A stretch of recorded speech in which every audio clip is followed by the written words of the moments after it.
Welcome to Ahavas Yisrael Daily, a time for Ahavas Yisrael.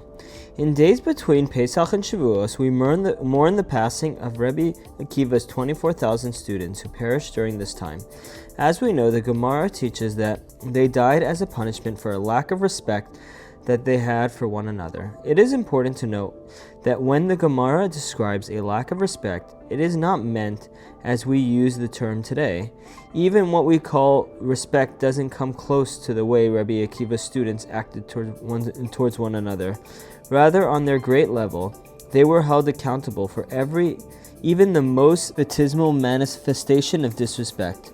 Rav Elazar Menachem Shach told the following story to illustrate what respect truly means. The two great Torah giants of their generation, Rabbi Akiva Eger and Rabbi Yaakov Oberbaum of Lessa, known as the Nevios HaMishpat, were guests together in another town. In Shul, the Gabbai called up Rabbi Akiva Eger to receive an aliyah.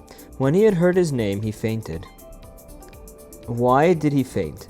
Because he felt that it was a lack of respect for Rav Yaakov that the Gabbai chose him to receive the aliyah rather than giving it to Rav Yaakov. In an effort to revive Rabbi Akiva Eger, Rav Yaakov whispered in his ear, "The reason you were given the aliyah is not because they felt that you were greater than I am, but because you are the Rav of the city, with more inhabitants." With that, Rabbi Akiva Eger was revived. This is how Gedolei Yisrael respect one another. Of course, during the Sfirat period, we properly adhere to the laws of mourning and refrain from haircuts, shaving, weddings, and music, and the like. But we often forget that we are doing so. Indeed, Kaf Chaim writes, "All that we do is in order to remind ourselves to stay away from hatred, jealousy, desire, arrogance, and honor, and to acquire the trait of love, humility, and peace. The main point is to actually remember what caused the students of Rabbi Akiva to perish, their lack of respect towards one another, and try to rectify their sin."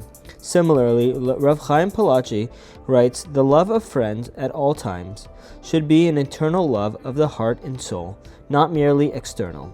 How much more careful must we be during the time between Pesach and Shavuos that there be an increase in obvious love and endearment. Thanks, and we'll continue tomorrow.